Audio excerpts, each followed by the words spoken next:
Al-Masihud Dajjal, dia matanya belean. Jadi bukan seperti yang diimajinasikan orang satu mata gitu ya. Bukan. Itu ilustrasi aja. Ilustrasi seniman. Matanya dua, cuma satunya belean Pak, atau belean enggak Pak? Ya. Dia itu sampai berapa tahun gak bisa jalan, tapi tetap diajarin oleh Jibril, diajarin zikir. Nah, matanya tuh belean dua-duanya. Ketika umurnya 7 atau 10 tahun, itu matanya satu kebuka, satu bagian kiri, yang kanannya masih tertutup sampai saat ini. Gitu. Jadi ini tuh kayak ada yang nempel terus di sini tuh, di mata dia. Dan itu permanen, nggak bisa diapa-apain. Nah, berkat zikir-zikir yang diajarkan oleh Jibril alaihissalam, maka saktilah itu si Musa bin Sam'un alias Samiri. Maka dia mampu melihat yang tidak bisa dilihat orang awam. Ini ayatnya ya. Qala basurtu bima lam yabsuru. Aku mampu lihat yang mereka tidak lihat. Apa yang dia lihat? Dalam tafsir Ibnu Katsir, kemudian di Bidayah wa Nihayah dikatakan Ra'aitu Jibril, aku melihat malaikat Jibril. Ini dalilnya nih. Dan ini bukan cocok logi Pak, emang begitu. Di pulau itu kemudian dia menjadi dewasa, tapi seperti yang dikatakan tadi, jangan dibayangkan Dajjal itu gede badannya. Enggak, tapi dia keker. Rajulun qasirun, laki-laki yang pendek dia, cebol kali ya orang nyebutnya, apa sih istilahnya saya nggak ngerti deh ya. Afhaj ja'ad ya, jadi jidat itu kecil ya, jidatnya itu. Awar, matanya satu ya, belean itu ya. Matmusul ain laisa bina'in. Ini tanda kalau dia ini bukan Tuhan. Nanti kan dia ngaku Tuhan Pak. Urusan mata aja dia gak bisa urus, masa dia ngaku Tuhan ya.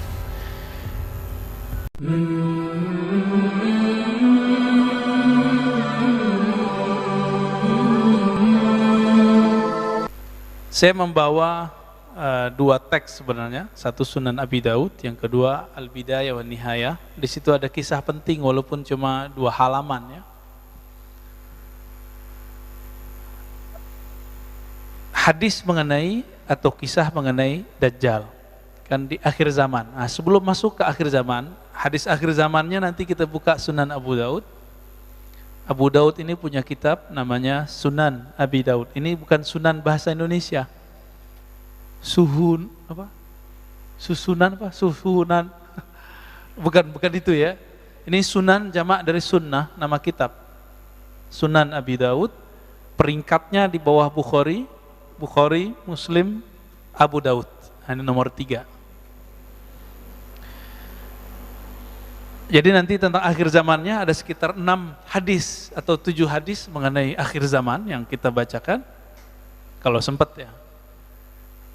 Namun orang melupakan tentang cerita awal dari Dajjal. Dajjal itu gelar sama dengan Al-Mahdi. Dan yang paling unik, Dajjal itu gelarnya yang berikutnya yang populer adalah Al-Masih. Al-Masihud Dajjal. Yang dapat gelar Al-Masih siapa lagi? Nabi Isa.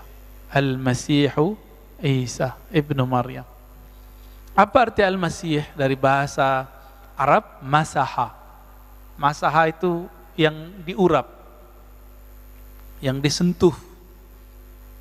Maka siapa yang disentuh oleh Al-Masih, dia mendapatkan sesuatu. Jika orang itu sakit, dia sembuh. Jika orang susah, dia langsung senang. Itu Al-Masih. Ada Al-Masih yang hakiki, itu Isa alaihissalam. Ada Al-Masih yang palsu, sesuai namanya Dajjal. Dajjal itu artinya pembawa kepalsuan, yang paling banyak kepalsuannya, kebohongannya. Lalu orang-orang bertanya, Dajjal itu sosok atau simbol? Jawabannya apa, Pak? Simbol doang. Dajjal itu dua-duanya, simbol juga sosok. Jadi jangan dipisah-pisah. Ini memisah-misahin yang berbahaya, ya, menjadi ilmunya nggak utuh. Simbol, maka disebut fitnatud dajjal, itu simbol kekacauan yang disebabkan oleh si pembohong, berita hoax, konspirasi, ya, beritanya lebih besar dari faktanya. Nah, ini bagian dari fitnatud dajjal. Ini siap-siap nih Pak, ini kita kan Delta udah menyebar di Indonesia ya. Waktu saya pulang dari Jambi akhir bulan lalu, itu di bandara banyak orang-orang Eropa Pak. Banyak orang Eropa. Saya curiga, kita curiga, beberapa bulan ke depan Eropa meledak bar. Kan sekarang mereka lagi santai ya, lagi santai, main di pantai, di mana-mana, di mall nggak pakai masker kecuali di ruangan. Ini nanti tinggal tunggu aja, karena mereka mau masuk winter ya. Tapi semoga Allah jaga siapa yang layak dijaga ya. Amin ya rabbal alamin. Kisah Dajjal, ternyata Dajjal itu ada beberapa namanya. Ada nama kecilnya yaitu Musa bin Sam'un. Namanya Musa juga. Ada gelarnya Samiri, karena dari negeri namanya Samara. Ini Samara yang mana? Ini juga kita bingung. Samara yang di Yerusalem, adakah di sana Samara, atau yang dari daerah Irak? Ya, wallahu alam. Nah. Ayahnya Musa bin Sam'un yaitu Sam'un. Ini beda dengan Samson Pak ya, jangan dicocok logiin. Sam'un ini punya istri, mereka dua-duanya mohon maaf belum dikaruniai anak alias mandul. Udah berobat, gak sembuh-sembuh. Tiba-tiba ada iblis menyerupai seorang yang sakti, mandraguna. Si iblis ini ngomong, kamu kalau mau punya anak, lakukan ritual berikut. Jadi ritual-ritual begini emang dari dulu sudah ada. Lakukan, mohon maaf ya, hubungan suami istri di kuil setan. Ada kuil setan Pak di Samara itu. Dulu ada berhala banyak di kuil tersebut. Karena dia sudah ngebet mau punya anak, ditanya mulu sama orang, kamu payah gak punya anak gitu, mandul gitu. Jadi stres. Akhirnya mereka datanglah. Jadi orang-orang yang stres, orang-orang yang kepepet, itu emang daya tawar keimanannya itu jadi rendah. Ya. Jadi mudah terpedaya. Orang sakit sama Pak. Karena pengen sembuh, akhirnya bernyekutukan Allah Subhanahu wa Ta'ala. Datanglah ke sana, lalu melakukan apa yang disarankan si dukun iblis itu. Dia tidak baca doa, maka disitulah yang dikatakan Nabi. Iblis alias Azazil menyertainya dalam melakukan hubungan suami istri. Hamillah perempuan, tapi itu bukan anaknya Sam'un. Zahirnya anaknya Sam'un, batinnya anak Azazil atau iblis. Azazil ini iblis yang dulu goda Nabi Adam Pak. Udah tua itu iblisnya. Namanya apa tadi? Azazil, cakep ya namanya.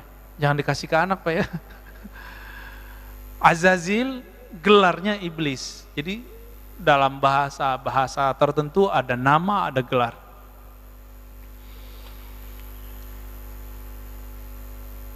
Lahirlah si anak, dikasih namalah Musa. Musa itu artinya anak air.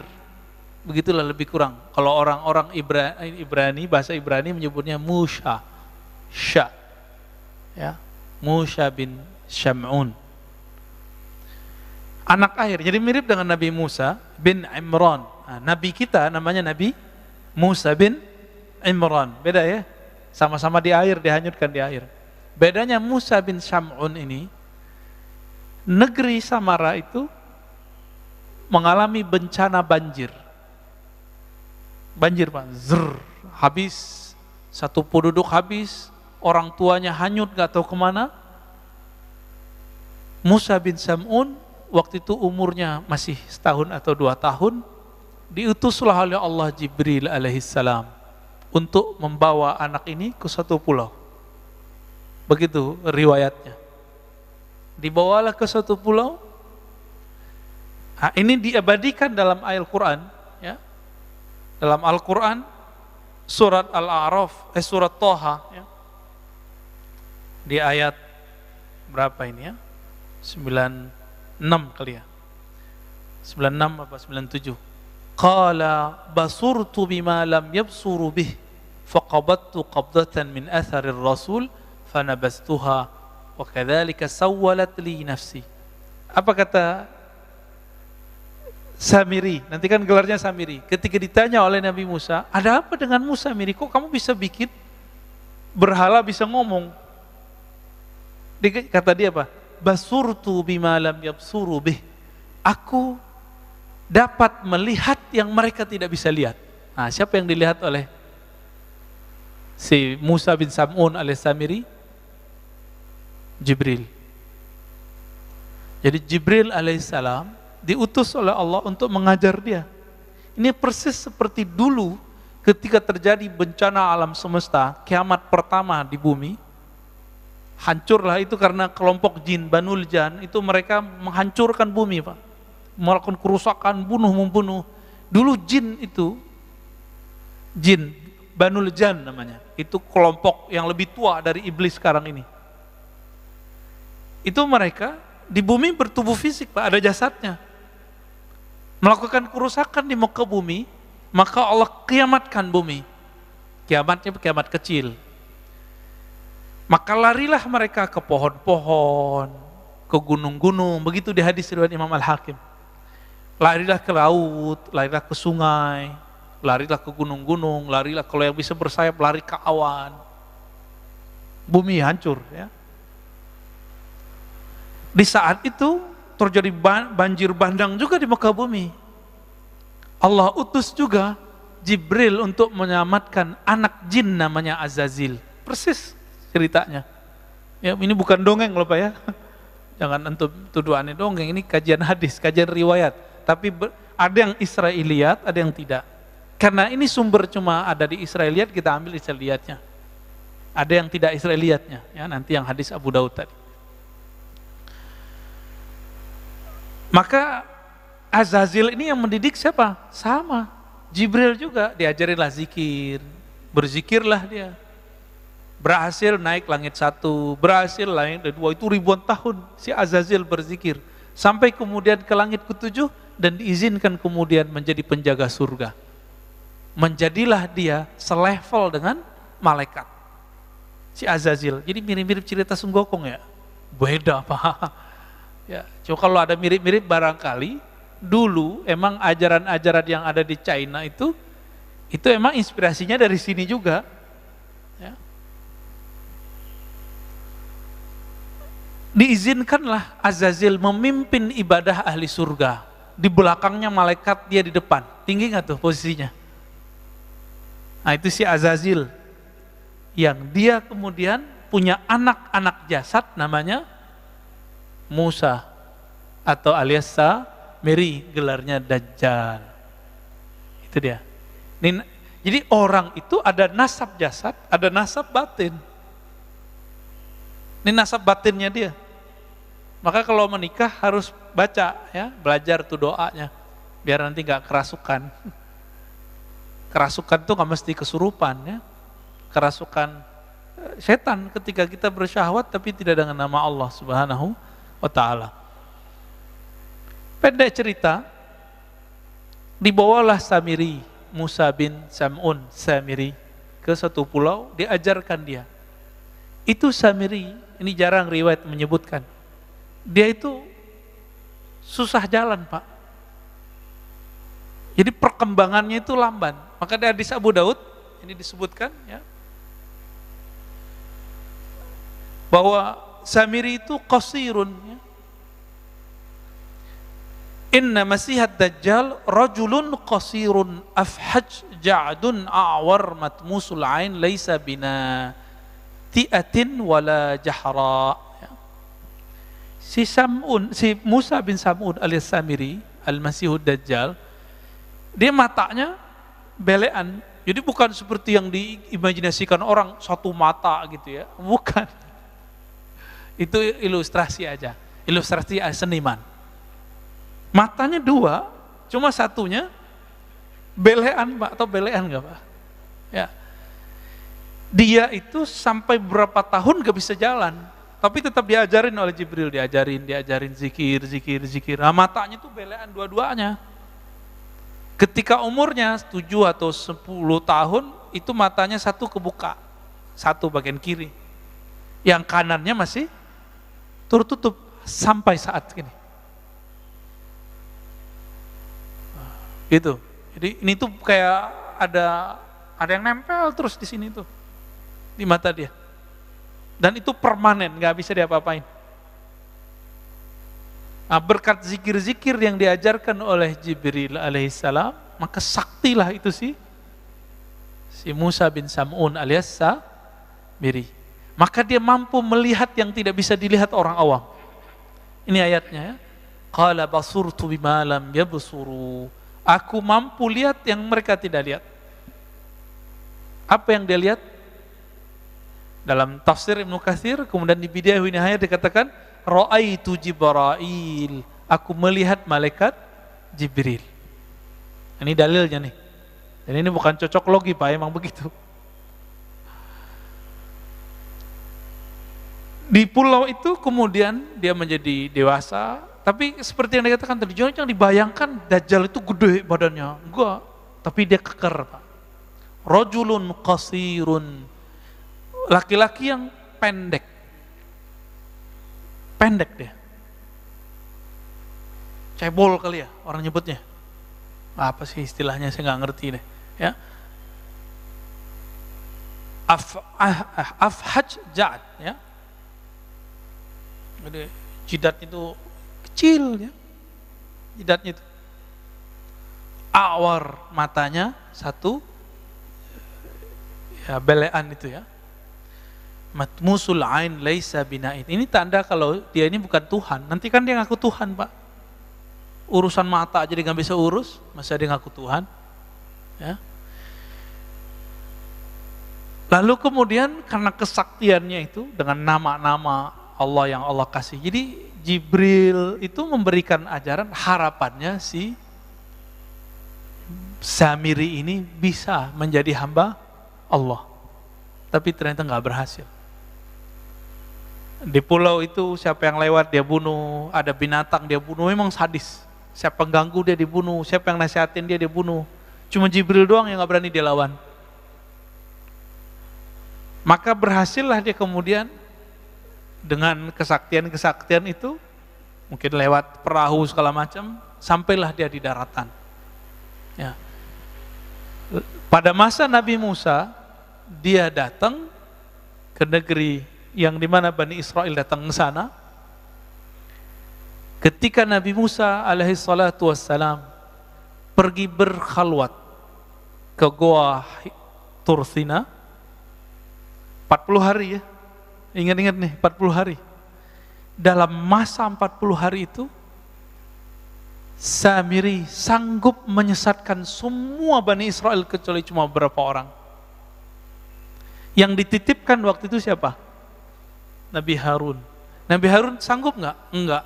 Maka dalam surah Al-A'raf dari ayat 148, 154, Toha 83 sampai 98, itu diceritakan bagaimana Nabi Harun diancam untuk dibunuh. Kamu macam-macam, bunuh gitu.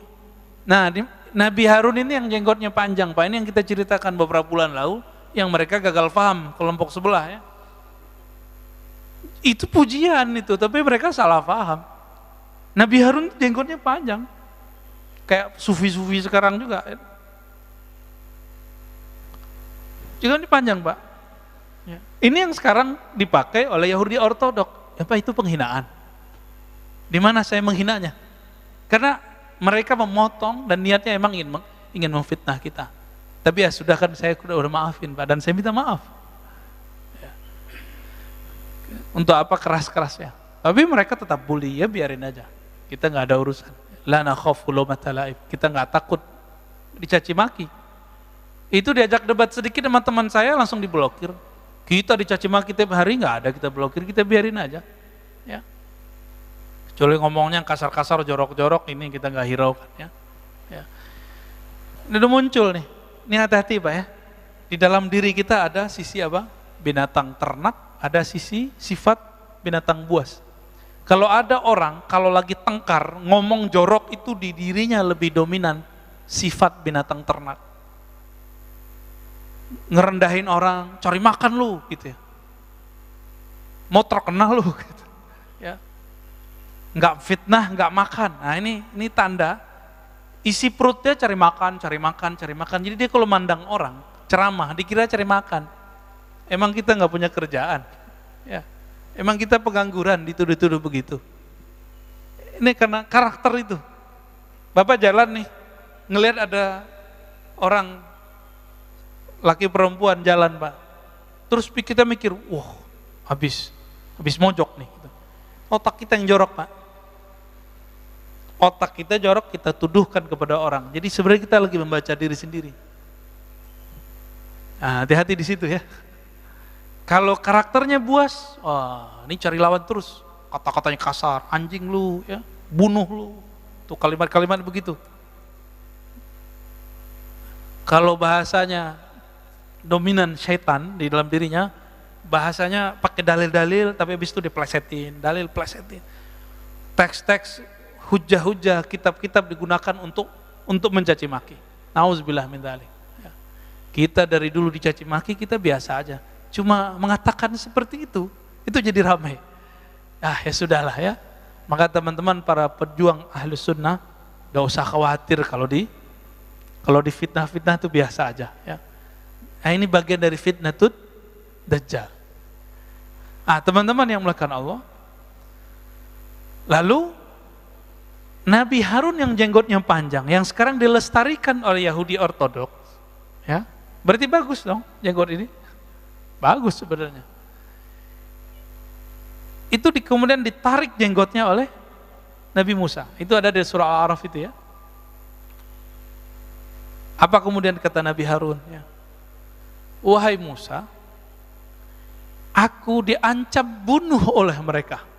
Nah, memang dari dulu ngancam-ngancam bunuh nih, turunan-turunan mereka nih Pak. Ini gayanya begitu. Ayaktulu nih ya. Mereka ngancamku dengan pembunuhan. Ini gayanya dari dulu. Maka Nabi Harun pun tidak berdaya. Maka Nabi Musa alaihissalam memerintahkan kepada mereka untuk tobatnya dengan bunuh diri. Nah, coba perhatiin. Yang syirik tobatnya bunuh diri. Giliran datang ke Samiri, apa kata beliau? Ma khatbuka ya Samiri. Fama khatbuka ya Samiri. Begitu dalam surat Thaha. Kok giliran ke Samiri ngomongnya lembut-lembut amat? Karena Nabi Musa faham yang punya hak mengalahkan Samiri bukanlah beliau, tapi umat Nabi Muhammad SAW lewat tangan Nabi Isa alaihissalatu wassalam. Oh, berarti siapa yang membunuh Samiri? Nabi Isa. Ini ceritanya di situ Pak. Karena Samiri tahu ajalnya ada di tangan Nabi Isa. Oke, berarti kan? Karena Samiri sadar bahwa ajalnya ada di tangan Nabi Isa, maka dia membuatlah penipuan, konspirasi pertama terhadap Nabi Isa. Itulah terjadi pembunuhan terhadap sosok yang mirip dengan Nabi Isa. Jadi dia nyamar jadi murid Nabi Isa. Kenapa? Karena dia tahu dalam suratan takdir yang diperlihatkan oleh Allah melalui Jibril, yang membunuh kamu nanti adalah Al-Masih Isa. Dia ingin membunuh Nabi Isa karena ingin merubah jalan takdirnya. Itu Pak. Jadi yang coba-coba merubah jalan takdir ya pengikut Samiri. Jangan coba-coba. Mirip-mirip ya. orang-orang yang menentang jalan takdirnya, inilah Samiri. Berhasil nggak dia? Ketika dia menjebak Nabi Isa, berhasil nggak dia? Dia nggak berhasil. Yang dibunuh, yang disalib siapa? Dalam tradisi kita loh ya, riwayat kita, Yudas Iskariot. Meskipun dalam agama Nasrani, itu yang disalib tetap Nabi Isa. Nah itu urusan perbedaan faham lah ya. Namanya beda agama ya, beda faham. Beda mazhab aja beda faham, masa beda agama nggak boleh beda faham ya. Nah ini versi kita loh ya, versi kita. Bahwa Nabi Isa tidak disalib. Nah, ayatnya kan jelas ya. Innama syubbiha, sesungguhnya hanya diserupakan dengannya. Ya. Diserupakan dengan Nabi Isa. Wa ma salabuhu, mereka tidaklah menyalib Nabi Isa, tapi hanya diserupakan. Nah itu mainannya sih Samiri. Ini otaknya cerdas. Sekelas Nabi Isa bisa dijebak, maka murid Nabi Isa cuma 11. Inilah yang disebut Hawari. Yang mengikuti ajaran Nabi Isa lewat jalur yang 11, ini baru benar. Sampai datang Nabi Muhammad SAW. Di luar jalur itu bukan ajaran Nabi Isa. Ya, Nabi Isa tidak pernah mengajarkan untuk menyembah dirinya. Dia menyembah Allah Subhanahu Wa Taala. Itu bisa kita buktikan di kitab-kitab terdahulu dan kitab-kitab yang diturunkan kepada kita. Nabi Isa mengajarkan la ilaha illallah. Kita bisa cek ya, kitab terdahulu yang berbahasa Arab tulisannya la ilaha illallah. Nabi Isa disunat nggak Pak? Nabi Isa disunat. Apalagi Nabi Isa sholat. Nabi Isa mirip sekali yang diajarkan Nabi Muhammad SAW. Tidak berhasil membunuh Nabi Isa. Nabi Isa kemudian diangkat. Wa rafi'uka ilai. Meskipun ada penafsiran Nabi Isa sudah diwafatkan, inni mutawaffika wa rafi'uka ilayya. Di sini kata kuncinya, bahwa mutawaffi, wafat dalam bahasa Arab ada artinya tertidur, ada artinya disempurnakan, ada artinya kematian. Dari mana kita tahu bahwa Nabi Isa di situ tidak diwafatkan dalam arti kematian? Karena ada lafaz setelahnya wa rafi'uka ilayya. Sesungguhnya aku mewafatkan engkau hai Isa dan mengangkat engkau kepadaku.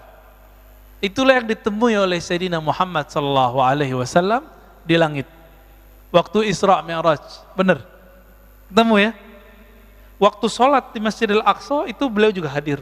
Ketika naik ke langit ketemu lagi Nabi Isa alaihi salatu wassalam. Jadi benar gak Allah ada di langit? Adanya para nabi pada di langit Pak. Lihat hadis Mi'raj, dalam Sahih Bukhari ada 5 riwayat berbeda-beda versi. Tidak ada satupun yang menyebutkan bahwa Allah di langit. Yang ada adalah ruh-ruh para nabi, orang-orang suci ada di langit. Yang ngaku-ngaku nyantri di langit, ketemu gak sama nabi? Kalau enggak jangan ngaku ya. Kan ada nih orang ngaku, saya nyantri belasan tahun di langit. Ya, tinggal kita cek aja. Ketemu gak sama Nabi Isa, Nabi Idris? Karena syaitan gak bisa menyerupakan diri dengan para nabi. Karena dalam diri para nabi itu ada nur kenabian, nur Muhammad sallallahu alaihi wasallam. Teman-teman yang melakukan Allah, lalu apa yang terjadi pada Dajjal ini, Samiri ini? Tiba-tiba hilang aja beritanya Pak. Dia kira tugas dia selesai karena dia menganggap sudah membunuh Nabi Isa. Ternyata belum. Dapat kabar lah dia belum. Hilanglah riwayat tentang itu. Baru muncul kemudian riwayat Imam Muslim, Tamim Ad-Dari. Dia ini pelaut. Jadi pelaut di zaman Rasulullah, ini ada beberapa sahabat, salah satunya Tamim Ad-Dari. Tamim Ad-Dari bercerita bahwa beliau terdampar di satu pulau dan ketemu sosok berbulu. Nah, maksudnya pendek, berbulu, keker gitu. Dan dia sedang dirantai. Ada makhluk namanya Jassasa yang membawa dia. Jasasah ini binatang melata yang kemudian ngajak dia ketemu. Dilaporkanlah pengalaman itu kepada Nabi dan Nabi membenarkan itulah si Dajjal. Dan di riwayat-riwayat yang lain, memang sahabat-sahabat tertentu dikirim oleh Rasulullah ke pulau tersebut. Cuma riwayatnya tidak sampai derajat sahih ya. Jadi sahabat-sahabat yang terus melihat itu. Berarti di zaman Rasul, Dajjal dibelenggu Pak, di satu pulau. Di mana pulaunya? Bukan di segitiga Bermuda Pak. Itu pulau dia, tapi itu bukan di situ. Pulau dia Pak, tapi bukan di situ ya. Jangan cocok logi. Tapi namanya kok Bermuda Pak, kayak bahasa Melayu ya. Bermuda.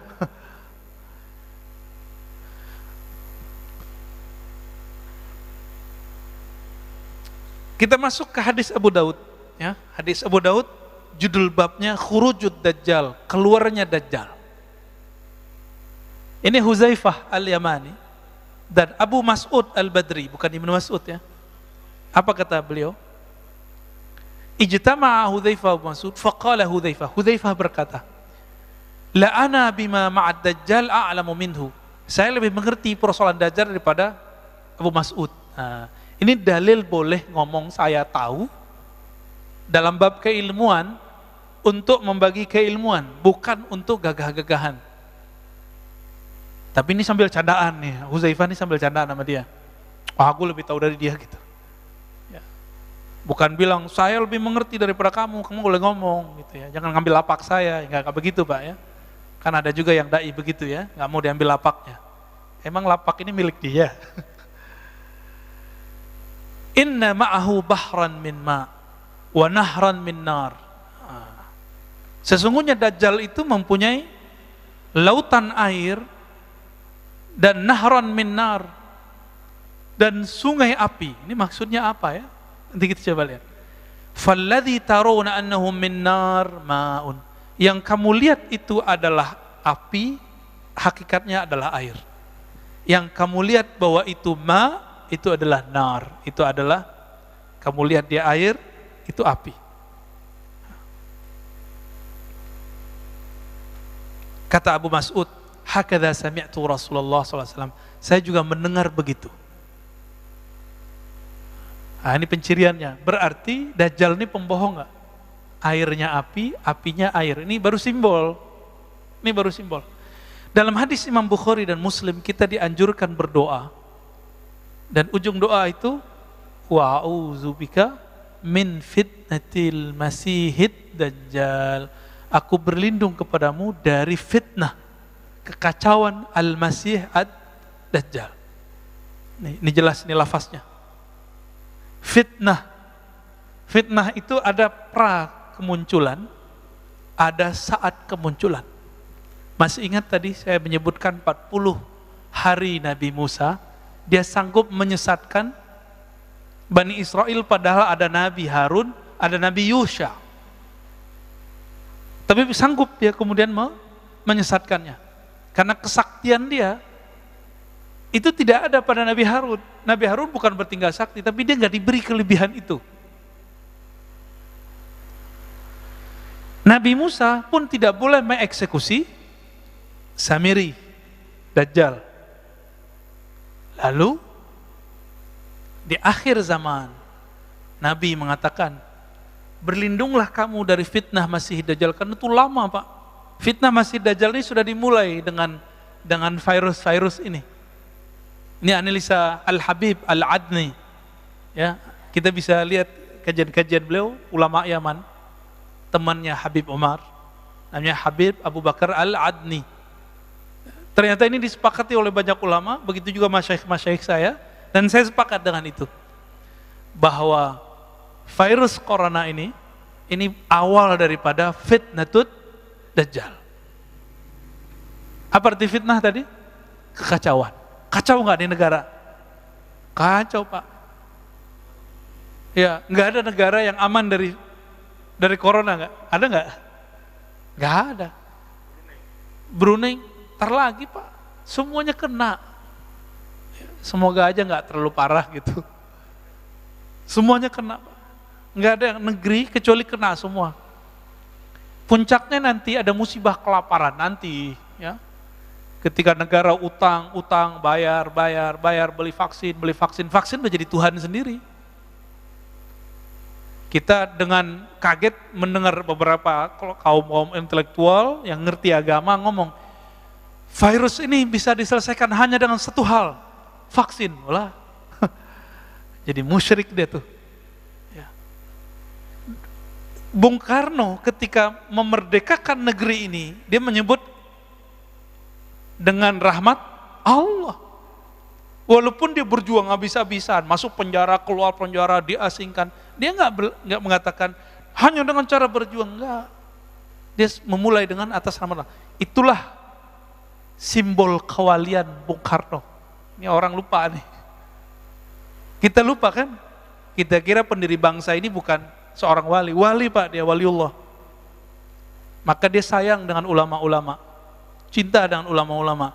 Loh kok sekarang ada yang ngaji sejarah mengejek Soekarno? Ngisi di sini kalau nggak salah ya. Oh, gawat ini Pak. Itu bisa berbahaya itu. Perkaranya bisa panjang nanti itu. Ngisi di sini loh Pak. Lalu berani kemudian memfitnah Bung Karno. Nah, kembali ke yang tadi. Ya. Samiri sebelum keluar akan terjadi fitnatud dajjal, fitnah Masihid Dajjal, dan itu lamanya bukan main. Puncaknya nanti adalah kelaparan yang berkepanjangan.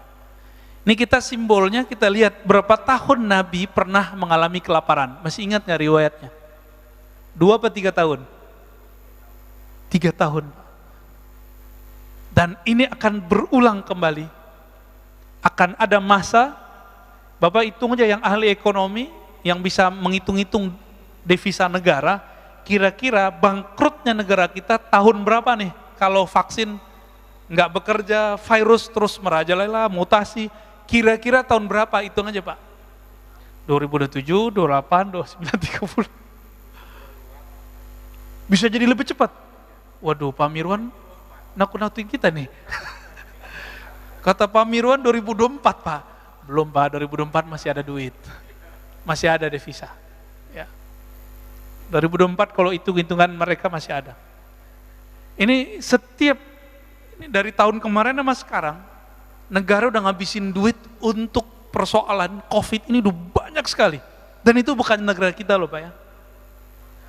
Saya dapat kabar dari sahabat saya, ya jamaah kita juga di Ekuador, kedubesnya Pak. Ya Pak Agung dan istrinya, itu ngabarin, di sana negaranya nggak sanggup Pak beli vaksin. Kalau di Indonesia kan kedubes negara lain aja divaksin ya, dan itu gratis. Tapi dasar orang Indonesia nggak suka bersyukur, ngeluh tiap hari, ngata-ngatain tiap hari, nggak ada rasa syukurnya. Dikasih vaksin gratis juga, ya. Nggak dikasih vaksin rame, dibilang membunuh rakyat. Ya. Dikasih vaksin rame, lockdown rame, nggak lockdown rame, bingung kan negara kita Pak. Ya kayak masjid inilah, ini pengurus kan pusing nih, dibuka ada yang ngeritik, ditutup ada yang menghujat, bingung kan? Selamat bingung Pak ya. Ini perjuangan akhir zaman Pak. Pengurus mundur, hilang. Allahumma sholli ala Muhammad. Kasihan Pak ya. Nih, aduh jamaah ini kadang-kadang mulutnya sama komentar-komentarnya kadang nggak pakai hati, nggak punya perasaan. Ini orang tiap hari diteror terus. Aduh, saya kasihan. Sekarang ini yang paling saya kasihan selain masyarakat di luar, itu pengurus masjid. Yang kedua, yang ngurus masyarakat kita, yang ngurus negara ini, serba salah. Kenapa masjid menjadi sorotan? Karena masjid bawa simbol agama Pak. Kalau negara emang dari dulu udah dikritik orang, biarin dah ya. Ini masjid nih, siap-siap loh Pak ya. Buka, sepi, ya. Orang takut kerumun kan, tutup, rame. Maunya apa ini ya? Apa kata Nabi Muhammad sallallahu alaihi wasallam? Ma bu'itha nabiyyun illa qad andara ummatahu ad-dajjal al-a'war al-kazzab ala wa innahu a'war wa inna rabbaka laysa bi'awar wa inna baina 'ainayhi maktuban kafir. Ya, hadis ini sahih. Tidaklah diutus seorang nabi kecuali nabi itu diperintahkan untuk mengingatkan akan kemunculan Dajjal. Kita nggak dapat kabar Pak ya, Dajjal ini perang sama Nabi Sulaiman, nggak dapat kabar ya. Perang sama Nabi siapa, ya dalam rupa yang beda-beda, formulasi yang beda-beda tentunya. Berarti setiap masa itu ada Dajjalnya, dari Nabi Nuh. Berarti Dajjal ini bermutasi juga dia Pak. Cuma Dajjal yang permanen itu Musa bin Sam'un Samiri. Ini permanen, dia belum mati-mati. Jadi kalau Musa bin Sam'un alias Samiri masih hidup, masa Nabi Khidir nggak bisa hidup? Ya nggak? Tor gitu bilang dongeng lagi ya. Ya salam. Kita kan nggak dapat riwayat aja bahwa Nabi Khidir itu sebenarnya masih hidup. Kalau ulama ahlu zikir, ahli kolbu, ahli rohani, itu ijma, sudah sepakat bahwa Nabi Khidir itu masih hidup. Masih hidup beliau. Ada beberapa nabi yang masih hidup, Nabi Ilyas, Nabi Idris, tapi beliau kan sudah pernah mati, dan hadisnya sahih, ayatnya juga ada. Ada satu nabi yang seharusnya dia hidup bangkit lagi, tapi kemudian karena kaumnya berkhianat kepadanya, setelah dia dimatikan, kemudian nggak dihidupkan lagi, karena pesan dia nggak dilakukan. Namanya Khalid bin Sinan. Khalid bin Sinan itu nabi antara Nabi Isa dan Nabi Muhammad. Khalid bin Sinan ini pesan, nanti kalau saya mati itu untuk ada suatu kemaslahatan, maka dia dibunuh, dimatikan. Apa kata dia, kalau aku mati maka nanti jasad atau abunya atau apa gitu, saya lupa lafaznya, tolong nanti dilakukan begini. Ritual ini nggak dilakukan oleh pengikutnya, oleh umatnya, maka dia tetap sekarang di alam barzakh. Jadi ukurnya dia belum mati, ukurannya. Kok bisa begitu ya? Ya emang bisa begitu. Itu namanya Khalid bin Sinan, baru dengar ya? Padahal riwayatnya ada Pak, ada di Bidayah wa Nihayah, ada di beberapa kitab ya. Lalu ada Nabi Khidir, dari kalangan musuh Allah itu ada Dajjal, ada iblis, ada jin. Jin itu kalau nggak dibunuh oleh jin yang sakti atau manusia yang sakti, dia nggak mati Pak. Jin itu korin, maka hati-hati. Beberapa orang belajar zikir, nggak tahu, nggak ada bimbing oleh guru yang bersanad sahih kepada Rasulullah. Ketika dia zikir, yang datang Syekh Abdul Qadir, ternyata korinnya bukan Syekh Abdul Qadirnya. Bisa jadi gitu Pak. Yang datang katanya Syekh Bahauddin Naqsyabandi, ternyata korinnya. Bisa jadi begitu. Ini banyak kejadian nih ya. Ada orang tertentu yang terkena ini, dan hati-hati ya. Bapak Saudara makan Allah. Kemudian apa kata Nabi ya? Kalau tadi 40 hari, maka nanti Dajjal itu keluarnya berapa hari? Juga 40 hari. Hari pertama seperti setahun, hari kedua seperti sebulan, hari ketiga seperti hari-hari yang lain. Hari seminggu gitu. Itu di total 40 tahun rasanya. 40 hari di zaman Nabi Musa, sama 40 hari puncak dia khurujnya, keluarnya, sampai kemudian turun Sayyidina Isa. Jadi Nabi Isa ini luar biasanya apa? Kalau Dajjal datang ke suatu tempat, lalu dia dengar ada Nabi Isa, dia kabur Pak. Karena dia pernah membunuh Nabi Isa, nggak mati-mati, ternyata diangkat ke langit. Berarti takutnya Dajjal dengan siapa? Nabi Isa. Tapi Nabi mengatakan apa? Inni qad haddastukum anid Dajjal hatta khasyitu alla ta'qilu ya. Kemudian fawallahi inna rajul la ya'tihi wa yahsibu annahu mu'min. Demi Allah, kalau Dajjal ada, nanti orang beriman datang kepadanya, bertemu dia masih mengira dirinya beriman padahal dia sudah kafir. Fayattabi'uhu mimma yub'ats bihi minasyubhat. Karena dia lapar. Tadi berapa tahun? 3 tahun masa paceklik. Saya nggak tahu tahunnya kapan ini. Tapi Bapak hitung aja, ini perkiraan loh Pak ya.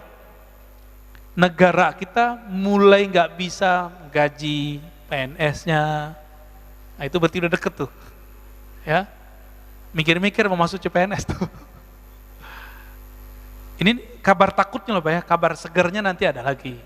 Kabar gembiranya ada juga Pak. Ini kabar menakutkan nih. Ketika negara sudah gak sanggup, ini kan beritanya negara kita coba adem-adem, tapi tetap saja beritanya kan gak adem. Udah kolep Pak ini. Negara udah gak sanggup bayarin rumah sakit, hotel, udah gak sanggup. Vaksin lagi nih, gak sanggup udah. Ditambah ada tikus-tikus yang menari di atas penderitaan vaksin ya. Kita sebut aja mereka tikus ya, gak usah politikus. Ini agak berbahaya ini. Di mana nanti negara-negara di dunia sudah lost semuanya karena hutang. Nah, inilah kezoliman yang luar biasa yang disebut dalam hadis Jawrah. Kezoliman yang luar biasa. Nanti batas-batas teritorial negara itu cuma nama aja. Udah nggak ada lagi. Presiden, raja, gubernur nggak dianggap lagi ntar. Itulah awal paceklik puncak di alam semesta. Seperti terjadi di masa Rasulullah 3 tahun, nanti 3 tahun. Setelah itu baru muncul 40 hari Dajjal keluar. Tapi nggak usah khawatir. Kalau ada Dajjal berarti ada Al-Mahdi. Kalau ada Al-Mahdi berarti ada Nabi Isa. Al-Mahdi mau sholat Pak. Ada di satu masjid. Mau sholat di daerah Syam. Mau sholat tiba-tiba Nabi Isa turun dari Babul Lut, namanya dalam hadis ini disebutkan dari Babul Lut. Dia ada di dalam riwayat ini. Indal manaratil bayda syarqiyya Dimashq faydrikuhu inda Babil Lut.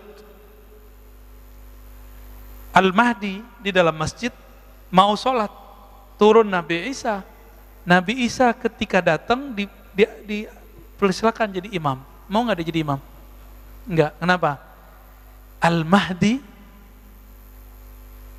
lebih pantas jadi imam. Loh kok bisa? Nabi Isa ini kan makhluk ruh. Gelarnya apa? Ruhullah. Gelarnya Nabi Isa. Karena dia nggak ada bapaknya Pak. Maka tidak ada campuran syahwat dalam dirinya. Ini Nabi Isa. Nabi Isa ini kalau memandang sesuatu yang terlihat bukan fisik, yang terlihat batin Bapak ini isinya apa?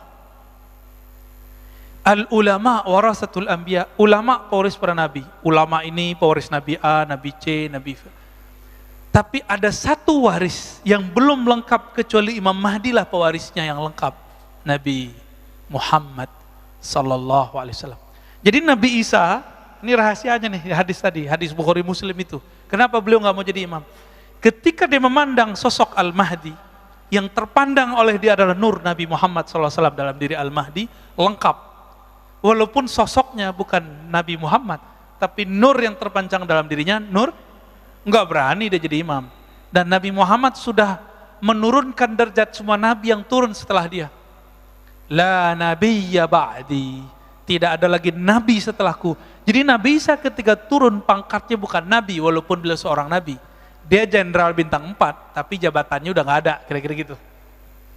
Paham ya?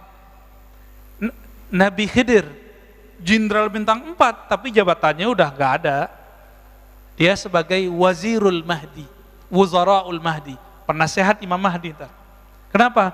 Imam Mahdi itu pewaris lengkap sempurna, sangat sempurna Nabi Muhammad sallallahu alaihi wasallam.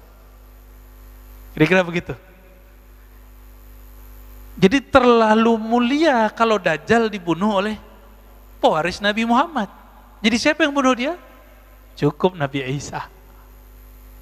Pedangnya nanti Imam Mahdi yang ngasih Pak. Ini dikasih ke Nabi Isa. Kok Nabi Isa bisa bunuh? Selama ini nggak bisa terbunuh. Ada rahasianya. Rahasia itu belum boleh dibongkar.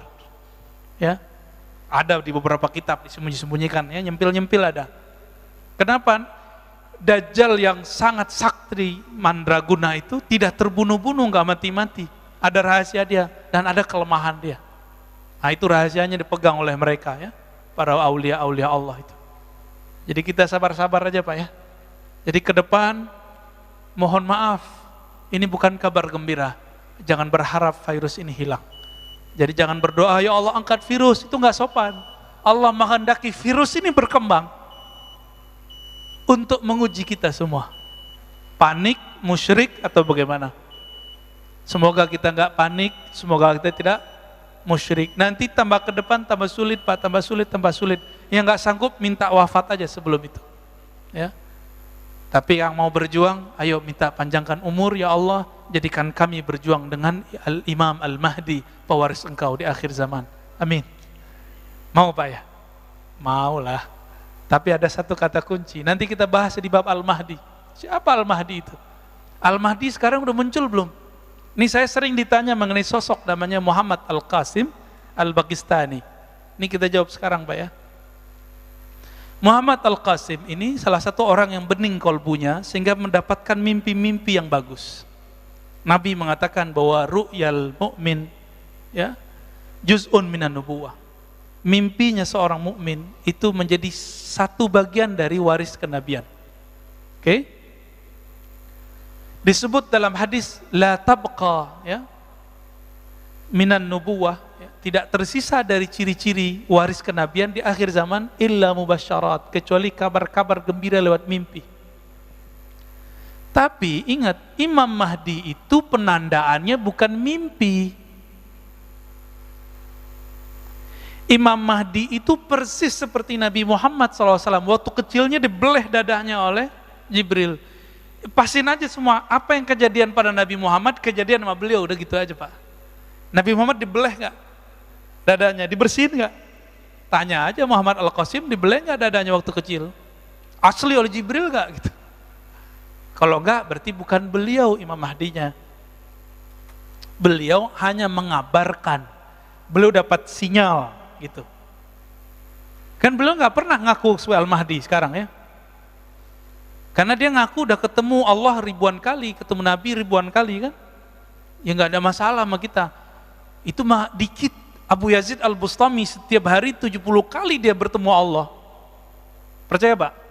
Saya percaya. Ya. Abu Yazid Al-Bustami, kalau Nabi setiap detik per detik ketemu Allah. Nabi loh Pak ya. Abu Yazid Al-Bustami setiap hari 70 kali ketemu Allah. Itu biasa ditulis di kitab, itu enggak ilmu yang tinggi, biasa aja. Kalau dihitung udah berapa ribu dia ketemu Allah itu. Enggak jadi Imam Mahdi itu Abu Yazid Al-Bustami. Abul Abbas Al-Mursi ketemu Nabi setiap saat Pak. Gimana Bapak mau percaya ini? Kan dibilang dajjal lagi ntar sama orang, dongeng lagi ente gitu.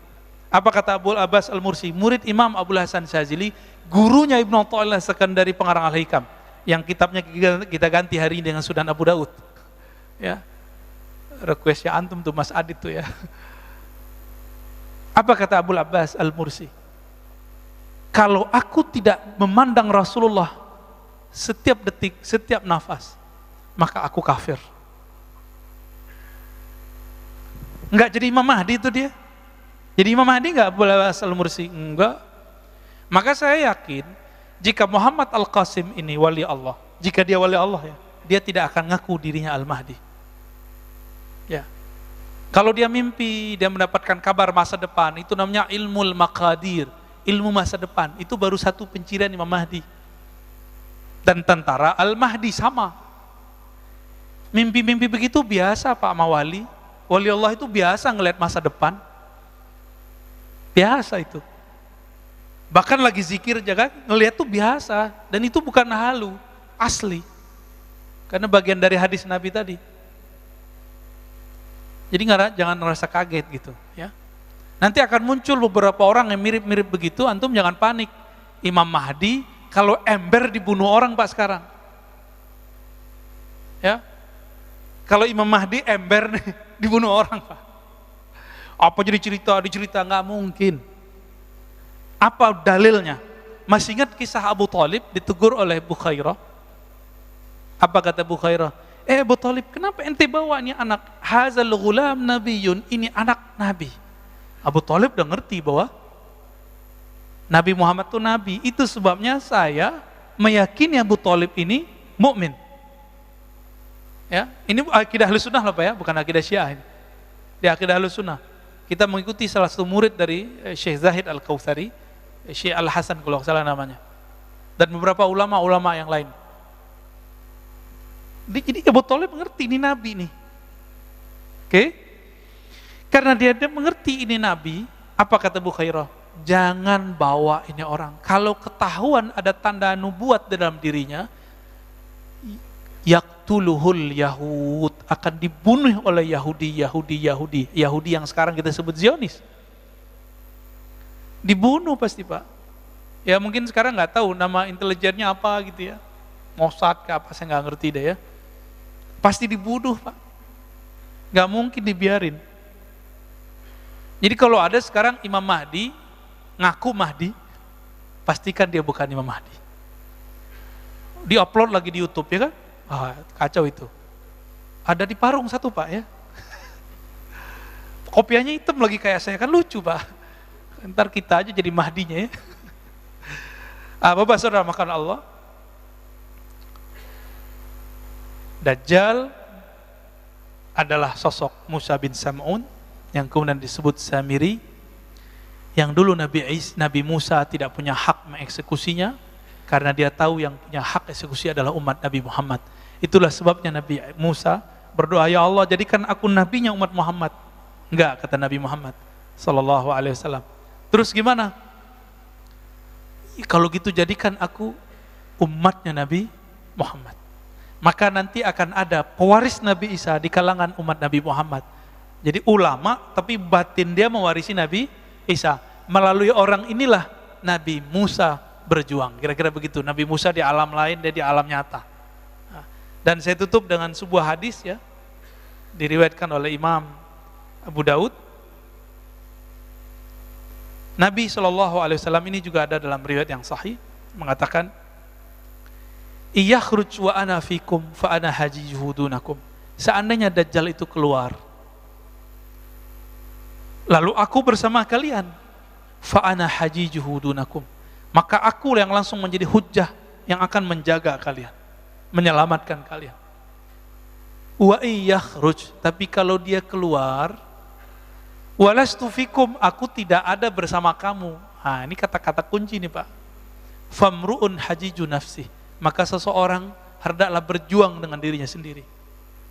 Wallahu khalifati ala kulli muslim, aku serahkan kepada Allah urusan hamba-hamba yang muslim.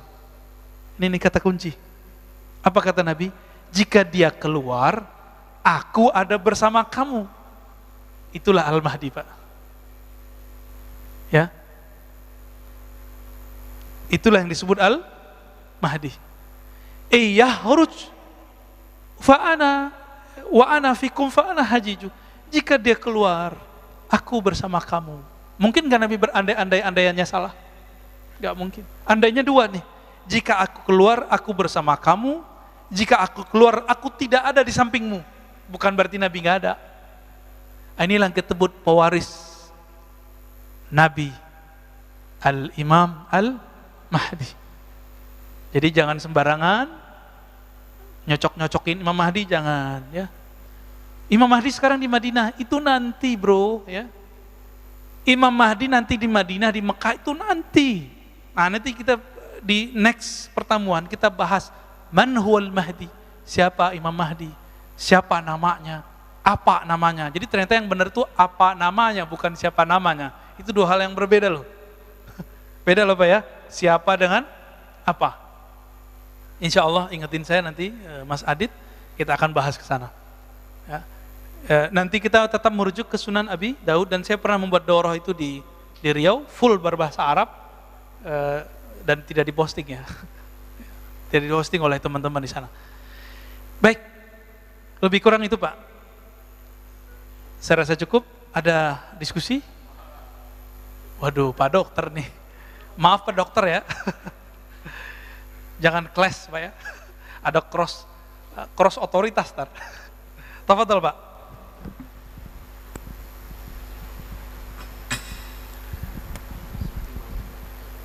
Bismillahirrahmanirrahim. Ini super menarik Pak Ustadz, terima kasih atas kupasannya. Semoga kita tunggu seri selanjutnya. Ya. Pertanyaan saya pertama bahwa kisah ini atau proses runtutan yang akan terjadi berdasarkan tinjauan sunnah ya. Ini semoga kita terhindar dari fitnah Dajjal.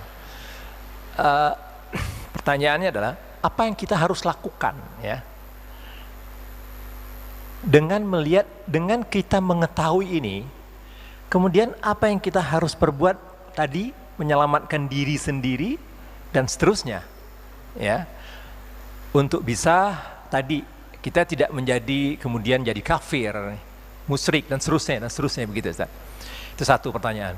Yang kedua tadi saya lihat ada hal yang saya kurang nyambung ya, terkait dengan Samiri tadi tidak berhasil membunuh Nabi Isa. Kemudian dia takut kalau Nabi Isa turun. Artinya dia tahu bahwa dia tidak membunuhnya. Jadi artinya tadi dikatakan bahwa dia mengatakan bahwa dia sudah membunuhnya, padahal diserupakan. Okay. Nah, saat Isa mau turun, dia lari, dia takut. Artinya apa? Artinya dia mengetahui kemudian atau seperti apa. Terus kemudian bahwa Isa itu tadi bukan jasad, jadi ruh, ya. Jadi fisik. Beliau punya jasad. Jasad, tetapi sebenarnya tadi sisinya adalah sisi ruh.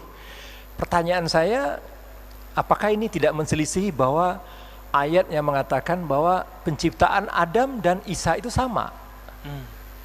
Ya, mohon penjelasannya Pak Ustaz. Bagus. Terima kasih. Itu aja dulu Pak Ustaz. Pertanyaannya Pak. Alhamdulillah. Yang pertama, kalau udah begini ceritanya kita mau ngapain gitu ya. Nabi pernah berkalam, tapi jangan dipahami secara harfiah ya. Man hafizah ya, asyara ayat min suratil kahfi usima min fitnatid dajjal. Ini satu versi, tapi di versi kedua awakhir. Siapa yang hafal permulaan 10 ayat dari surat Al-Kahf, di riwayat Imam Abu Daud tapi jalur Hisham. Karena lewat jalur Hisham Dustuwai ini gelarnya Amirul Mukminin fil hadis. Maka saya mentarjih, menguatkan maka versi Hisham yang lebih sahih. Apa itu? Awakhir, akhir surat Al-Kahf. Khawatim, ya, khawatim surat Al-Kahf. Penutup surat Al-Kahf. Jadi 10 ayat terakhir. Ternyata intinya coba Bapak lihat. Inti dari surat Al-Kahf itu ayat terakhirnya, Pak. Siapa yang menginginkan pertemuan dengan Allah, ya, maka janganlah menyekutukannya sama sekali. Fitnah Dajjal itu, lapar itu biasa Pak. Orang dibunuh itu biasa. Yang paling bahaya adalah musyrik. Kemusyrikan apa? Karena masalah lapar tadi. Lalu Dajjal kan datang. Ketika Dajjal nggak senang dengan suatu penduduk, satu negeri, maka dia tahan tidak turun tuh hujan. Itu kan sakti kan Dajjal. Nggak tahu pakai alat canggih dia atau pakai asma kita nggak tahu.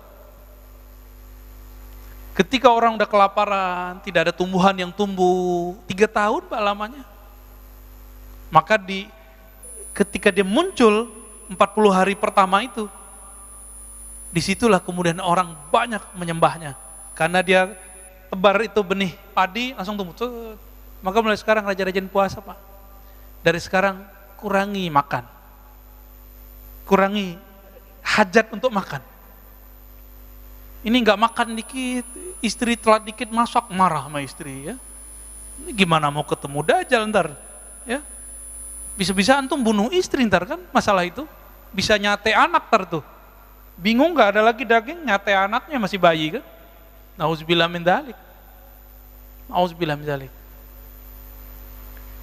Orang lupa kalau dia punya sisi rohani yang nggak pernah makan dan minum. Ruh kita nggak perlu makan dan minum, Mbak. Tapi tubuh fisik ini perlu makan dan minum. Dan itu cuma bisa dengan cara berserah diri secara total kepada Allah. Itulah ujung dari surat Al-Kahf. Khawatim. Maka saya meyakini itu. Jadi Bapak biar nggak ragu, ada namanya teknik jamak. Teknik jamak itu kalau ketika hadisnya 2, amalannya jadi 2-nya. Baca 10 sama baca 10 awal, 10 akhir. Lebih cakep lagi baca dari awal sampai, karena Ashabul Kahf, cerita di surat Al-Kahf itu cerita akhir zaman, semua berulang. Ya'juj Ma'juj, Nabi Khidir terbulang semua Pak di situ. Ya, silakan dibaca, direnungi setiap hari Jumat. Ya. Kalau dia mengerti ayat ini, merasuk ke dalam dirinya makna itu, insya Allah itu jadi benteng dia nanti. Tapi Nabi kasih tahu, jika kamu mendengar Dajjal keluar, menghindar. Falya'ni anhu, menghindar darinya. Jangan merasa sok-sok hebat. Yang selamat nanti cuma anak kecil, Pak. Anak kecil yang sekarang ada di Al-Quds.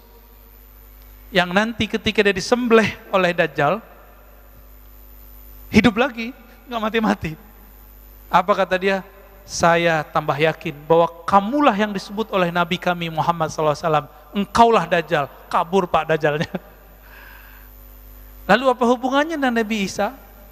Dia mengira Nabi Isa sudah dibunuh. Tapi ketika Nabi Muhammad SAW diutus, disebutkan inni rafi'uka, aku mengangkat engkau. Baru Dajjal ngeh, oh belum mati ya. Itu dia. Dibuka lagi suratan takdirnya. Terus yang terakhir tadi apa Pak? Lupa ya nanya ya. Saya lupa yang terakhir tuh. Ini kalau pertanyaannya 3 begini Pak, lupa kita. Ada yang mengingatkan? Oh, penciptaan. Penciptaan Adam dan Nabi Isa itu sama, maksudnya dari tiada menjadi ada. Tapi beda. Kita ada ayah dan ibu. Beda nggak sama Nabi Adam? Nabi Adam ada ayah nggak? Ada ibu nggak? Nggak ada. Sayyidatuna Hawa, Eva, ada ayah nggak ada ibu. Sayyiduna Aisyah ada ibu tiada ayah. Beda Pak. Tapi dari ketiadaan menjadi ada sama. Khalq secara basyariah. Karena kalau versi surat Shad, inni khaliqun basyaran min tin. Aku ciptakan sisi manusiawi. Adam, siapa lagi tadi? Isa, Hawa, kita sama semua. Tapi secara ruh itu beda. Itu beda ya. Maka Nabi Isa, karena beliau makhluk rohani murni, beliau tidak menyebut Nabi Muhammad, beda dengan Nabi Adam. Beliau menyebut inni mubasyiran bi rasuli ya'ti min ba'di ismuhu Ahmad. Karena Ahmad itu adalah nabi azali istilahnya. Jadi ketika Nabi mengatakan aku sudah jadi nabi, Adam belum ada, itulah dia.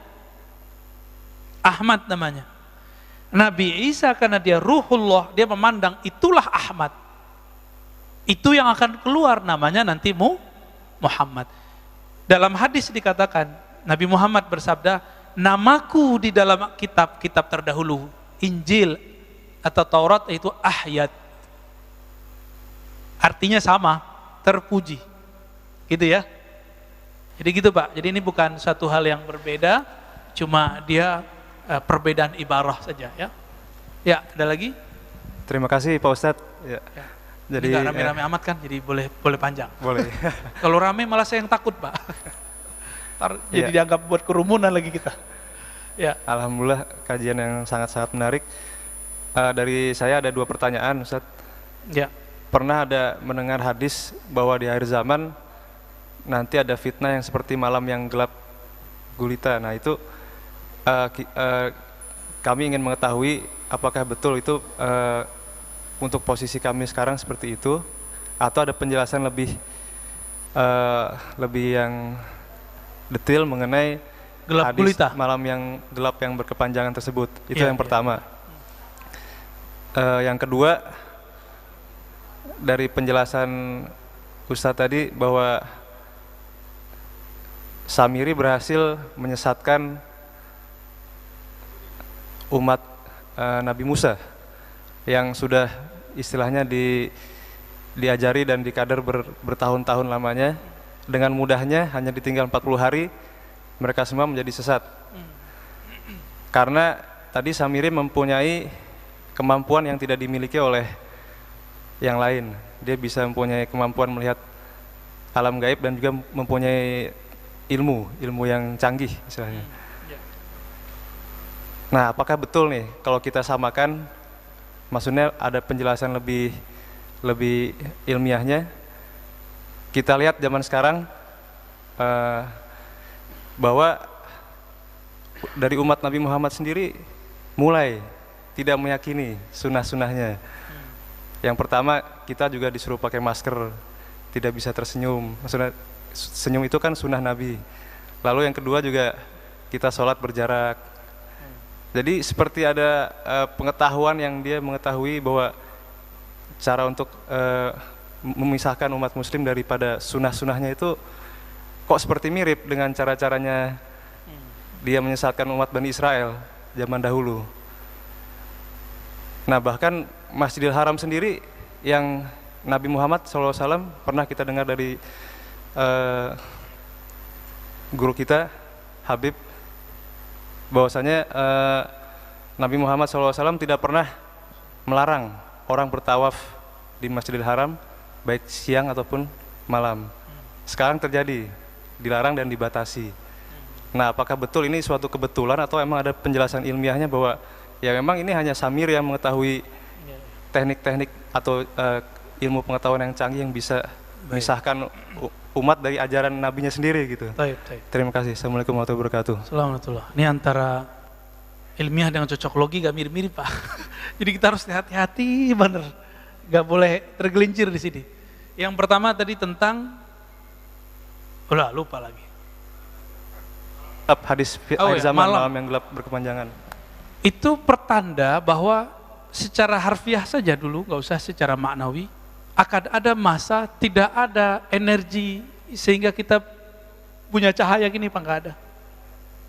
Gelapnya. Bapak masih ingat gak zaman-zaman dulu, Pak, masih muda, masih kecil. Itu rasanya kalau malam tuh lama nggak? Lama sekali. Saya walaupun di kampung saya itu orang udah punya listrik, tapi saya kan di pojok, Tanjung namanya, kita nyebut Tanjung. 500 meter kuburan, Pak. Jadi rumah kita atu doang di situ. Yang lain udah dapat, tapi tiang listrik gak bisa masuk ke tempat kita. Ketika orang-orang udah punya listrik, saya gak ada. Itu setiap kali malam saya kalau baca buku tuh ya sedihnya kalau bukan main. Pakai lampu teplok itu, damar ya, taruh. Mata sakit itu, Pak. Tapi saya terus baca. Saya kalau ingat tuh bisa nangis. Ingat ibu saya, ingat ayah saya itu bisa nangis kalau ingat itu. Dan rasanya lamanya bukan main. Nanti ditambah dengan kondisi seperti itu, ditambah kondisi psikologis. Ini kapan berakhir? Jadi 40 hari, 40 malam itu nanti tuh nggak ada lagi tuh cahaya. Bahkan 3 tahun yang paceklik itu udah mulai, Pak, udah mulai susah makanan, susah energi, orang mulai perang di mana-mana, perang bunuh-membunuh. Ya, sebelum itu terjadi, nanti banyak ulama-ulama jadi khawarij. Berarti dia bukan ulama beneran toh.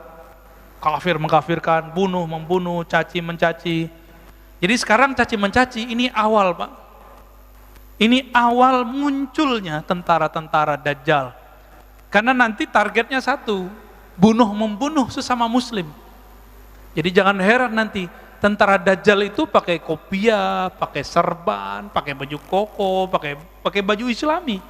Tapi dia ngorok para habaib. Karena mereka nggak percaya ada habaib. Ngorok ulama-ulama waliullah. Jadi jangan heran nanti, Pak. Sekarang kalau ada kelompok nggak percaya ada habaib, hati-hati. Hati-hati itu. Itu udah awal-awal tuh muncul. Padahal Nabi menjamin bahwa keturunannya pasti selamat, pasti ada, pasti langgeng.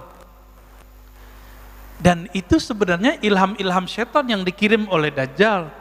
Dajjal ini kan tahu bahwa Al-Mahdi itu keturunan Nabi Muhammad, maka sikat aja semua keturunan Nabi Muhammad. Hati-hati Pak ya.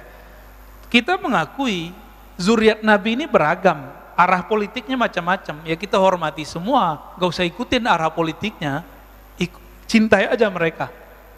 Pasti ada yang pro Habib Fulan, ada pro Habib Fulan, ya kan? Ya nggak apa-apa. Yang penting kita hormat sama semua Habib.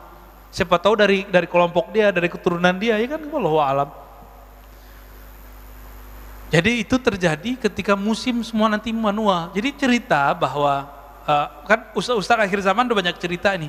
Ini ada benarnya, cuma yang nggak benar ini cocok logi tentang Imam Mahdi yang dari WA Yaman itu nggak benar itu ya. Kemudian Dukhon 2 tahun ini kan mereka mewaswaskan umat ini, itu yang nggak benar. Mereka cabut saja sedikit cocok logi itu udah lurus tuh mereka itu udah nggak ada masalah sebenarnya. Cuma karena suka cocok logi, mungkin lagi mencari bentuk nih formulasi gimana sih. Ya kalau nggak kenal ciri-ciri Imam Al-Mahdi yang batin, cuma kenalnya yang zahir, jidatnya begini, hidungnya begini, antum bingung. Habaib dari dulu yang jidatnya lebar banyak, yang hidungnya mancung banyak. Jadi kalau pencirian Imam Mahdi zahir, lewat antum. Pencirian Imam Mahdi itu bukan lewat itu, tapi lewat yang tadi. Iyakhruj wa ana fikum fa ana hajijuhu. Jika dia keluar, aku bersama kamu. Ini aku bersama kamu ini yang penting. Aku ada di antara kamu. Kenali ciri-ciri pewarisnya ini. Sekarang belum kelihatan Pak. Kalau sekarang obral beliau Al-Mahdi ya lewat, dibunuh ntar. Ya, yang aku Mahdi jadi tangkap-tangkapin sekarang enggak. Minimal disidang sama MUI, sama Jawa, macam-macam lah. Terus yang kedua tadi tentang adakah ini memang agenda dari Dajjal, orang sholatnya udah pisah-pisah gitu ya, pakai masker, padahal kita harus senyum. Jangan jauh ke sana. Jangan ke sana. Nanti antum tengkar sama Pak Dokter nanti. Penanya pertama, mak kedua ntar tengkar Pak. Ini itu kalau versi usul fikih dan fikih disebut dengan sadduz zari'ah. Apa arti sadduz zari'ah? Sad menutup, zari'ah ya, penghalang ya. Maksudnya preventif. Supaya udara yang bervirus itu nggak nyebar kepada saya, kita jaga jarak plus pakai masker. Gitu. Oh saya sehat aja Ustadz, iya antum sehat, tapi kan bisa jadi UTG, gitu. Maka kita hormati orang-orang yang pakai masker di tempat yang bermasker. Di luar itu ya sudah nggak apa-apa. Ada beberapa masjid nggak ada pakai masker Pak, biasa-biasa aja. Tapi mereka di sana mati juga tiap hari biasa aja. Tiap pagi dengar innalillahi wa inna, emang ada kok. Kita mau kasih tahu virus ini ada. Baik secara zahir ataupun secara batin, itu bisa dilihat. Secara zahir tanya dokter, secara batin tanya ahli-ahli rohani. Itu mereka bisa lihat. Jangan konyol seperti yang video itu diambil-ambil, emang begitu. Kiai ya, mati kan? Karena sombong sih ya. Sombong itu, konyol. Gak bisa begitu. Ya. Gak tahu tekniknya, gak tahu jeroannya, spirit yang ada pada COVID, jangan coba-coba. Ya. Itu ilmu-ilmu para wali itu. Yang sekarang Allah masih sembunyikan Pak. Wali itu kalau wali Allah ngerti, mereka tidak akan meminta bencana itu Allah angkat. Mereka mengatakan kami ridho kepada takdir Allah. Nah, saya mau tanya Bapak ridho nggak? Ridho nggak nih COVID? Imannya benar. Lengkap sudah rukun imannya. Ini baru COVID loh Pak ya. Nanti ada zaman kelaparan, ridho nggak? Serius nih. Ingat-ingat lah ya kalau umur kita panjang, ada masa nanti susahnya bukan main. Siap nggak? Katakan rodi itu bila pegang perut nanti hilang pak laparnya insya Allah. Nanti yang kenyang itu ruhnya, sisi rohaninya yang kuat nanti insya Allah. Nah, nanti ada masa namanya masa Islah Al-Mahdi. Nanti kita jelasin ya. Kita buka Sunan Abu Daud, ada pembahasan menarik di situ tentang sosok Al-Mahdi. Ini kabar buruknya, nanti ada kabar gembiranya, kedatangan sang pembawa waris cahaya Al-Imam Mahdi alaihi salatu wassalam. Jadi hindari saja kontradiksi dengan ilmu kedokteran ya.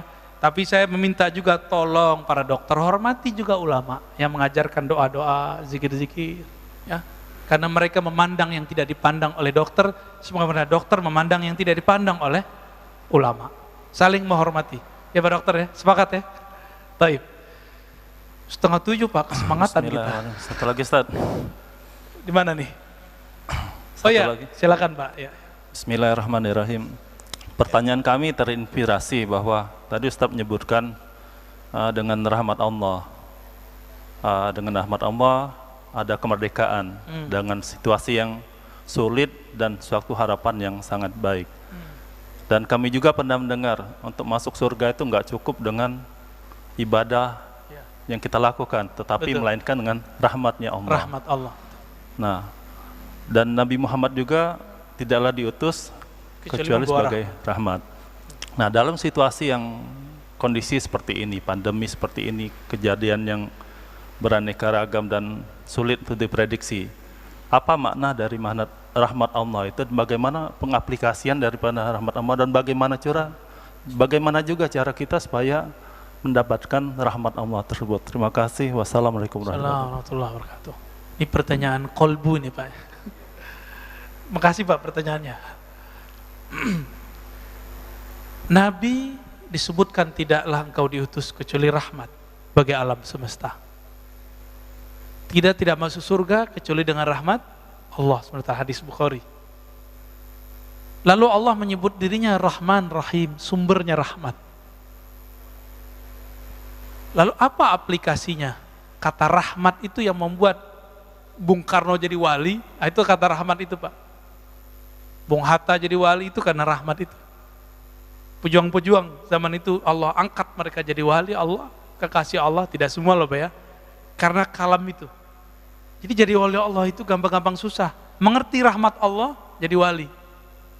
Ada wali diangkat jadi wali Allah, karena dia melihat ada anjing, kedinginan di tepi jalan, dia pakai jaket mantel yang zaman-zaman orang Arab dulu. Dia keluarkan itu, dia lepas, diselimuti itu, si anjing. Dia kedinginan tapi anjingnya nggak kedinginan, dia selamatin di tempat yang berteduh. Allah angkat jadi wali. Ada perempuan di zaman Bani Israel, perempuan PSK, jadi wali karena dia memberi minum anjing. Lain sama mu'alaf yang itu ya, anjing mau ditabrak sama dia. Ya belum jadi wali dia Pak. Maka bagaimana aplikasi rahmat? Orang yang ada nur rahmatullah dalam dirinya, dia tidak pernah putus asa. Satu, kejadian begini nggak pernah putus asa.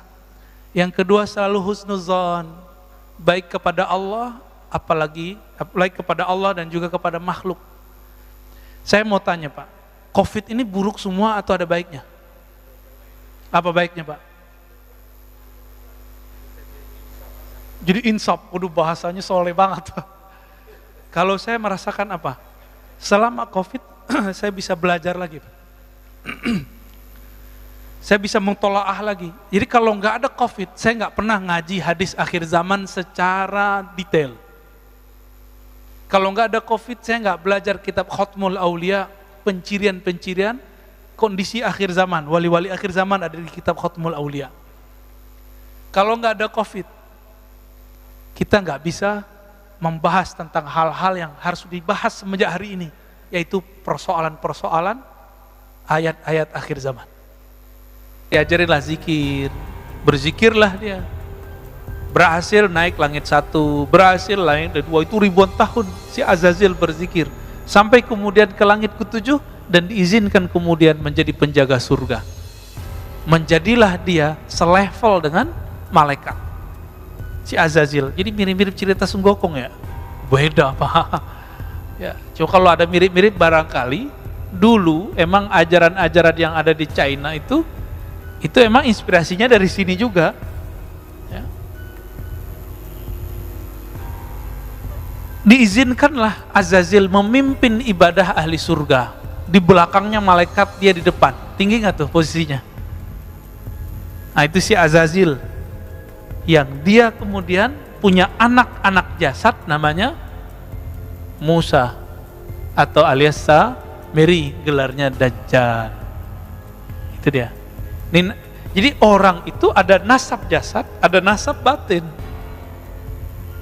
Ini nasab batinnya dia. Maka kalau menikah harus baca ya, belajar tuh doanya biar nanti gak kerasukan. Kerasukan tuh gak mesti kesurupan ya. Kerasukan setan ketika kita bersyahwat tapi tidak dengan nama Allah Subhanahu wa ta'ala. Pendek cerita, dibawalah Samiri, Musa bin Sam'un Samiri ke satu pulau, diajarkan dia. Itu Samiri, ini jarang riwayat menyebutkan, dia itu susah jalan, Pak. Jadi perkembangannya itu lamban. Maka dari hadis Abu Daud ini disebutkan ya, bahwa Samiri itu qasirun ya. Inna masihat dajjal rajulun qasirun afhaj ja'dun a'war matmusul ain laisa bina ti'atin wala jahra ya. Si Musa bin Sam'un alias Samiri al-Masihud Dajjal, dia matanya belean. Jadi bukan seperti yang diimajinasikan orang satu mata gitu ya, bukan. Itu ilustrasi aja, ilustrasi seniman. Matanya dua, cuma satunya belean, Pak, atau belean nggak, Pak? Ya, dia itu sampai berapa tahun gak bisa jalan, tapi tetap diajarin oleh Jibril, diajarin zikir. Nah, matanya tuh belean dua-duanya. Ketika umurnya 7 atau 10 tahun, itu matanya satu kebuka, satu bagian kiri, yang kanannya masih tertutup sampai saat ini. Gitu. Jadi ini tuh kayak ada yang nempel terus di sini tuh, di mata dia. Dan itu permanen, nggak bisa diapa-apain. Nah, berkat zikir-zikir yang diajarkan oleh Jibril alaihissalam, maka saktilah itu si Musa bin Sam'un alias Samiri. Maka dia mampu melihat yang tidak bisa dilihat orang awam. Ini ayatnya ya. Qala basurtu bima lam yabsuru.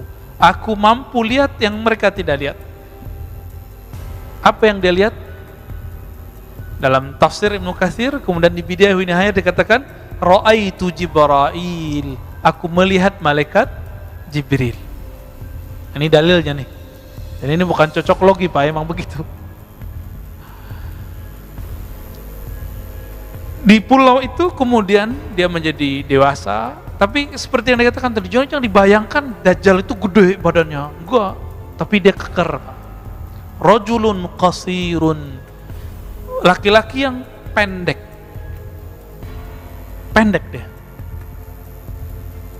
cebol kali ya orang nyebutnya, apa sih istilahnya saya nggak ngerti deh ya. Afhaj ja'd ya. Jadi jidatnya itu kecil ya, jidatnya itu awar, matanya satu ya, belean itu ya. Matmusul ain laisa bina'in. Ini tanda kalau dia ini bukan Tuhan. Nanti kan dia ngaku Tuhan, Pak. Urusan mata aja dia nggak bisa urus, masa dia ngaku Tuhan ya. Lalu kemudian karena kesaktiannya itu dengan nama-nama Allah yang Allah kasih, jadi Jibril itu memberikan ajaran, harapannya si Samiri ini bisa menjadi hamba Allah. Tapi ternyata nggak berhasil. Di pulau itu siapa yang lewat dia bunuh, ada binatang dia bunuh, memang sadis.